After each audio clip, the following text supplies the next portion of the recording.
गरिमा अग्रवाल आप सभी का वंदन करती हूँ, अभिनंदन करती हूँ।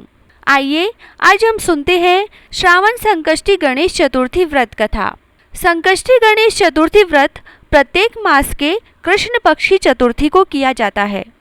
श्रावण मास के कृष्ण पक्ष की चतुर्थी को किया जाने वाला व्रत श्रावण संकष्टी गणेश चतुर्थी व्रत कहलाता है। भविष्य पुराण में कहा गया है कि जब मन संकटों से घिरा महसूस करे तो गणेश चतुर्थी का व्रत करें। इससे कष्ट दूर होते हैं और धर्म, अर्थ, मोक्ष, विद्या, धन व आरोग्य की प्राप्ति होती है।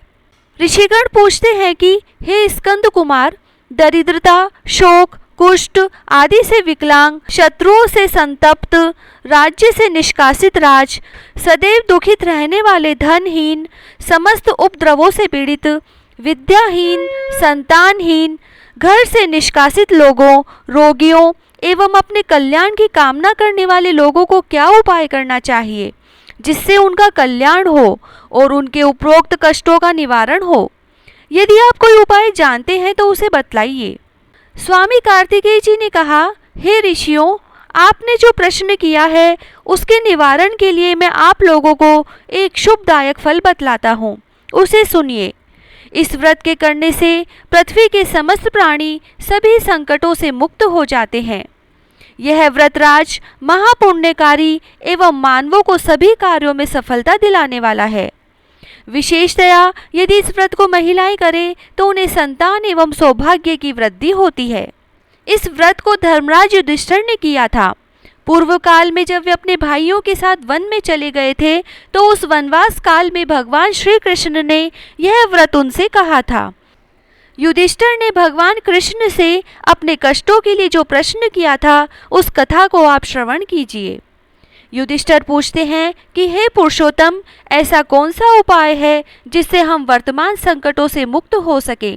हे गदाधर, आप सर्वज्ञ हैं, हम लोगों को आगे किसी प्रकार का कष्ट न भुगतना पड़े ऐसा उपाय बतलाइए।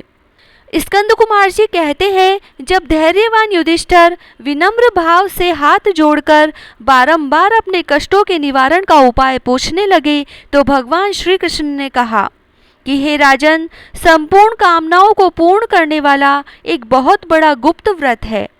हे युधिष्ठिर, इस व्रत के संबंध में मैंने आज तक किसी को नहीं बतलाया है।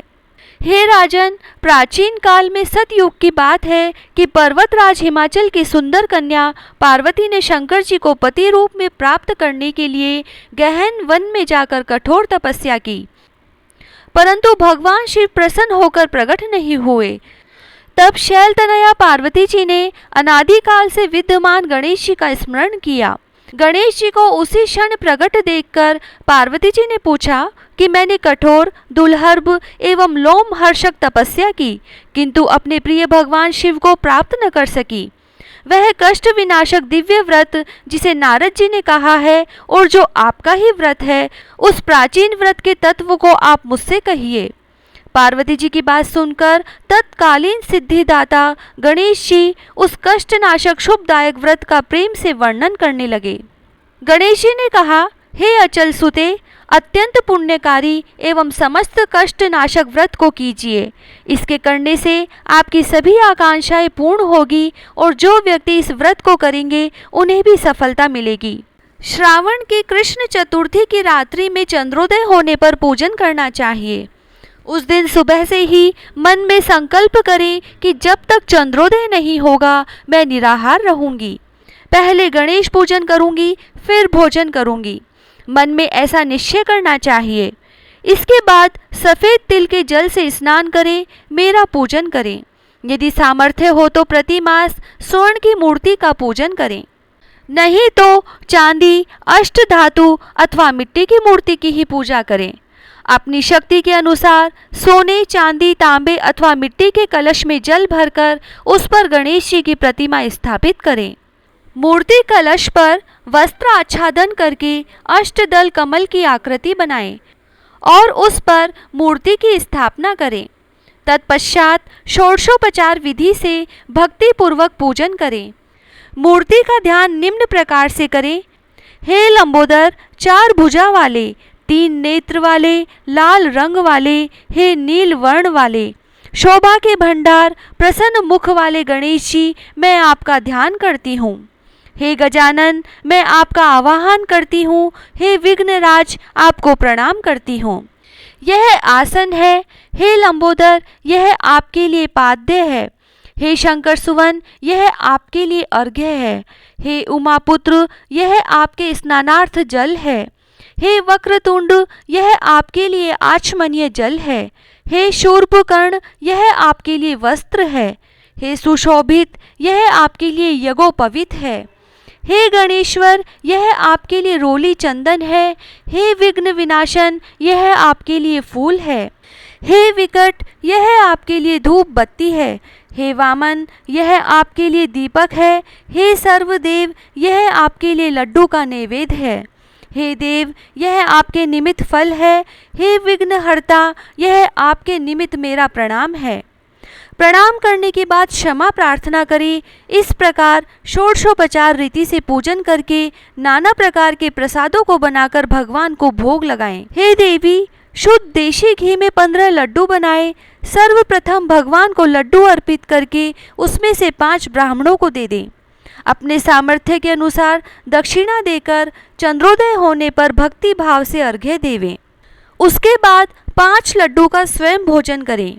फिर हे देवी, तुम सब तिथियों में सर्वोत्तम हो, गणेश जी की परम प्रियतमा हो। हे चतुर्थी, हमारे द्वारा प्रदत्त अर्घ्य को ग्रहण करो, तुम्हें प्रणाम है। निम्न प्रकार से चंद्रमा को अर्घ्य प्रदान करें। क्षीर सागर में उत्पन्न हे लक्ष्मी के भाई, हे निशाकर, रोहिणी सहित हे शशि, मेरे दिए हुए अर्घ्य को ग्रहण कीजिए। गणेश जी को इस प्रकार प्रणाम करें। हे लंबोदर, आप संपूर्ण इच्छाओं को पूर्ण करने वाले हैं, आपको मेरा प्रणाम है। हे समस्त विघ्नों के नाशक, आप मेरी अभिलाषाओं को पूर्ण करें। तत्पश्चात ब्राह्मण की प्रार्थना करें। हे दिव्यराज, आपको नमस्कार है, आप साक्षात देव स्वरूप हैं। गणेश जी की प्रसन्नता के लिए हम आपको लड्डू समर्पित कर रहे हैं। आप हम दोनों का उद्धार करने के लिए दक्षिणा सहित इन 5 लड्डुओं का स्वीकार करें। हम आपको नमस्कार करते हैं। इसके बाद ब्राह्मण भोजन कराकर गणेश जी से प्रार्थना करें। यदि इन सब कार्यों को करने की शक्ति न हो तो अपने भाई बंधुओं के साथ दही एवं पूजन में निवेदित पदार्थ का भोजन करें। प्रार्थना करके प्रतिमा का विसर्जन करें और अपने गुरु को अन्न वस्त्रादि एवं दक्षिणा के साथ मूर्ति दे दें। फिर इस प्रकार से विसर्जन करें। हे देवों में श्रेष्ठ गणेश जी, आप अपने स्थान को प्रस्थान कीजिए एवं इस व्रत की पूजा के फल को दीजिए। हे सुमुखी, इस प्रकार जीवन भर गणेश चतुर्थी का व्रत करना चाहिए। यदि जन्म भर न कर सके तो 21 वर्ष तक करें। यदि इतना करना भी संभव न हो तो 1 वर्ष तक 12 महीने के व्रत को करें।